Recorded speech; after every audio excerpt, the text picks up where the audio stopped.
The lights dim, the music swells, and a single contestant sits in the hot seat, sweat beading on their brow as the host leans in with that iconic question. Is that your final answer? For more than 2 decades, Who Wants to Be a Millionaire?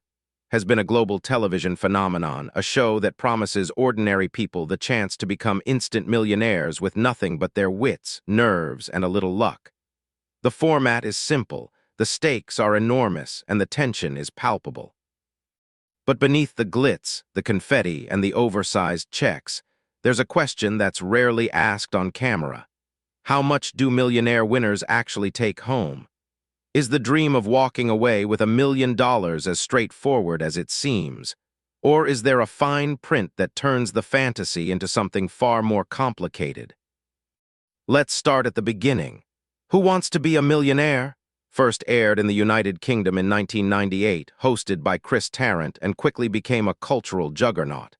The format was exported to the United States in 1999, where Regis Philbin's sharp suits and catchphrases, "Is that your final answer?" became part of the national lexicon. The show's premise was irresistible. Answer 15 increasingly difficult multiple-choice questions, use your lifelines wisely, and you could walk away with a life-changing sum of money. The top prize, £1 million in the UK, $1 million in the US, was more than just a number. It was a symbol of possibility, a beacon for dreamers everywhere. The show's success spawned dozens of international versions, from Australia to India, each promising the same tantalizing reward. But as with so many things in life, the reality is more complicated than the fantasy. The $1 million prize is often presented as the ultimate reward, a ticket to financial freedom. But like many things in the world of television, reality doesn't always match the story. The truth is, very few contestants actually walk away with the full advertised amount. Taxes, payment structures, and other deductions can take a significant bite out of the winnings, leaving many winners with far less than $1 million in their bank accounts. And for some, the journey from the hot seat to the bank teller is filled with unexpected twists, legal hurdles, and even heartbreak. Consider the case of John Carpenter, the first person ever to win the top prize on the U.S. version of the show. On November 19, 1999, Carpenter, an IRS employee from Connecticut, stunned viewers by breezing through all 15 questions without using a single lifeline until the very end. For his final question, which U.S. president appeared on the television series Laugh-In, Carpenter famously used his phone-a-friend lifeline not to seek help, but to call his father and say, "I don't really need your help. I just wanted to let you know I'm going to win the $1 million." The answer was Richard Nixon, and Carpenter's cool confidence became the stuff of legend. But what happened after the cameras stopped rolling? Carpenter's win was celebrated across the country, and he became an instant celebrity. But when it came time to collect his prize, reality set in. Like all game show winnings in the United States, Carpenter's $1 million was subject to federal and state income taxes. At the time, the top federal tax rate was 39.6%, and Connecticut's state tax rate was 4.5%. That meant Carpenter owed nearly $400,000 to the IRS and another $45,000 to the state, leaving him with a take-home of around $555,000. Still a life-changing sum, but a far cry from the headline-grabbing million. Carpenter himself has spoken candidly about the experience, telling reporters, "I never expected to get the full $1 million. I work for the IRS. I know how taxes work." Carpenter's story is far from unique. Every winner of Who Wants to Be a Millionaire in the United States faces the same reality. The IRS considers game show winnings to be ordinary income, taxed at the highest applicable rate. Depending on the winner's other income, marital status, and state of residence, the total tax bill can range from 40% to more than 50% of the prize. In states with high income taxes like California or New York, the bite is even bigger. And because the show pays out the prize as a lump sum, there's no way to spread the tax liability over multiple years. Winners are required to pay estimated taxes on their winnings, often before they even receive the full amount. The situation is similar in other countries, though the details vary. In the United Kingdom, for example, game show winnings are not subject to income tax, thanks to a quirk in British tax law. When Judith Keppel became the first UK contestant to win the £1 million prize in November 2000, she was able to keep every penny. Keppel, a garden designer from London, answered her final question about the wives of Henry VIII with quiet confidence, and her win became a national sensation. But Keppel's tax-free windfall is the exception, not the rule. In Australia, for example, game show winnings are also tax-free, but in India, the government takes a hefty 30% cut of all prize money, including the top prize on Kaun Banga Crorepati, the local version of Millionaire. The differences in tax treatment have led to some fascinating contrasts between winners in different countries. In the U.S., the first $1 million winner, John Carpenter, took home just over half his prize after taxes. In the UK, Judith Keppel kept the full $1 million. In India, Harshvardhan Nawat, the first winner of Kaun Banga Crorepati in 2000, received 10 million rupees, but after taxes, his take-home was just 7 million. Nawat later described the experience as bittersweet, saying, "You win a life-changing amount, but the government takes a big chunk. Still, it changed my life." But taxes are only part of the story. The way the prize is paid out can also affect how much winners actually receive.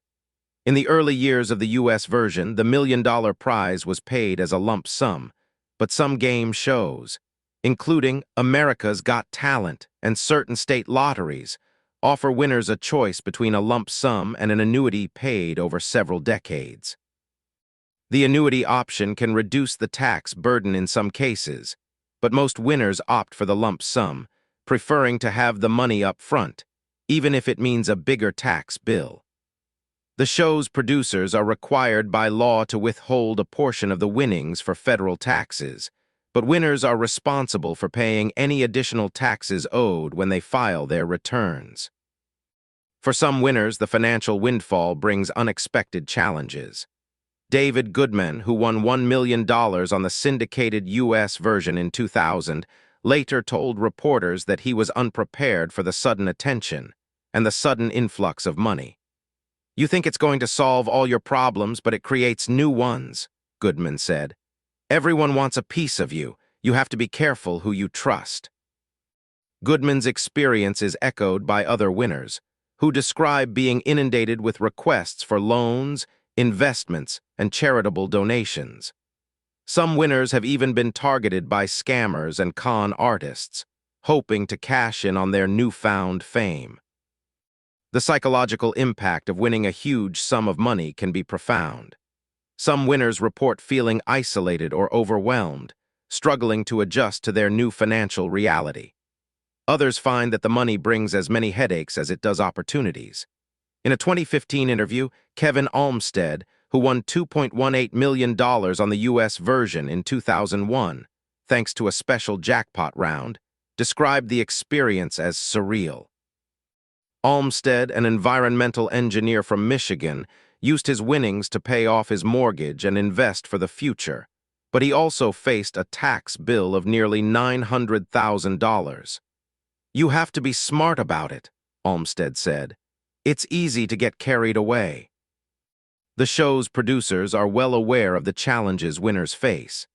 In the U.S., winners are required to meet with financial advisors and tax professionals before receiving their prize, and the show provides detailed information about the tax implications of winning. But even with this guidance, many winners are caught off guard by the size of their tax bill. Some have had to sell assets or take out loans to pay their taxes, while others have chosen to donate a portion of their winnings to charity in order to reduce their tax liability. The fine print doesn't end with taxes.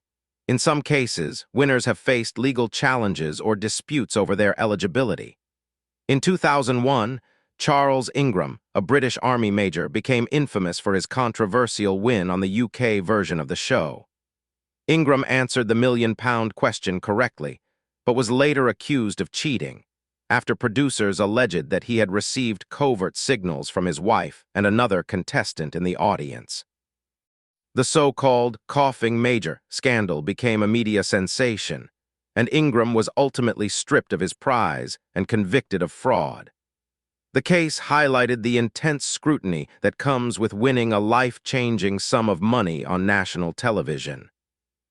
Other winners have faced more mundane challenges. In the U.S., some contestants have reported delays in receiving their prize money due to administrative errors or disputes over residency and tax status. In one case, a winner who had recently moved to a different state found herself caught between two sets of tax authorities, each claiming a share of her winnings. The process of collecting a game show prize can be surprisingly complex, involving multiple layers of paperwork, verification, and legal review. Despite these challenges, the allure of Who Wants to Be a Millionaire remains as strong as ever. The show's format has been endlessly imitated and adapted, but the promise of instant wealth continues to draw millions of viewers and hopeful contestants. For every winner who walks away with less than they expected, there are countless others who dream of sitting in the hot seat, facing down the final question and hearing the words, "You are a millionaire." The stories of past winners offer a fascinating glimpse into the reality behind the fantasy. In the UK, Judith Keppel used her winnings to travel and pursue her passion for gardening. In the US, John Carpenter returned to his job at the IRS, using his prize money to pay off his mortgage and invest for the future. Kevin Olmsted, the biggest winner in U.S. millionaire history, became a minor celebrity, appearing on talk shows and giving motivational speeches. In India, Harshvardhan Nawat used his winnings to further his education and support his family. Each winner's story is unique, shaped by their circumstances, their choices, and the realities of the tax code. But for every winner who navigates the fine print successfully, there are others who struggle. Some winners have lost their fortunes to bad investments, unscrupulous advisors, or simple mismanagement. Others have found that the sudden influx of money brings as many problems as it solves. The phenomenon is not unique to Millionaire. Lottery winners and other game show champions have faced similar challenges, but the scale of the prize and the public nature of the win make the stakes especially high. The show's producers have made efforts to address these issues, providing winners with financial counseling and support. But the fundamental reality remains. The advertised prize is rarely the amount that ends up in the winner's bank account. Taxes, deductions, and other factors can reduce the take-home pay by 40% or more, and the psychological and social impact of sudden wealth can be profound. So is Who Wants to Be a Millionaire? A scam? Hardly. The show is transparent about its rules, and the tax implications are a matter of public record. But the gap between perception and reality is real, and it's a gap that many viewers and even some contestants fail to appreciate. The dream of instant wealth is powerful, but the reality is more nuanced. Winning $1 million on television is a remarkable achievement, but it's not a ticket to a worry-free life. The enduring appeal of Who Wants to Be a Millionaire lies in its simplicity and its promise. The show taps into a universal fantasy, the idea that anyone, regardless of background or circumstance, can change their life with a single stroke of luck and a little bit of knowledge. The tension, the drama, the possibility of a life-changing win, all are real and all are part of the show's magic. But the fine print is real, too, and it's a reminder that even the biggest dreams come with strings attached. As the credits roll and the confetti falls, the winner smiles for the cameras, clutching an oversized check and basking in the applause. But when the lights go down and the cameras are packed away, the real work begins, navigating the tax code, managing newfound wealth, and adjusting to a new reality. For some, it's the start of a new chapter, filled with opportunity and adventure. For others, it's a lesson in the complexities of modern life, a reminder that even the brightest dreams can cast long shadows. In the end, the true value of Who Wants to Be a Millionaire may not lie in the size of the prize, but in the journey itself. The show has inspired millions, changed lives, and created unforgettable moments of drama and triumph. The million-dollar question is more than just a test of knowledge. It's a test of character, resilience, and sometimes humility. The real take-home pay is measured not just in dollars or pounds or rupees, but in the memories, the lessons, and the stories that endure long after the final answer is given. So the next time you watch a contestant sweat through the final question, remember, the dream is real, but so is the fine print. The journey from the hot seat to the bank is filled with twists and turns, and the true prize may be something more complicated and more meaningful than a simple seven-figure check. The lights may fade, the music may stop, but the story goes on, one final answer at a time.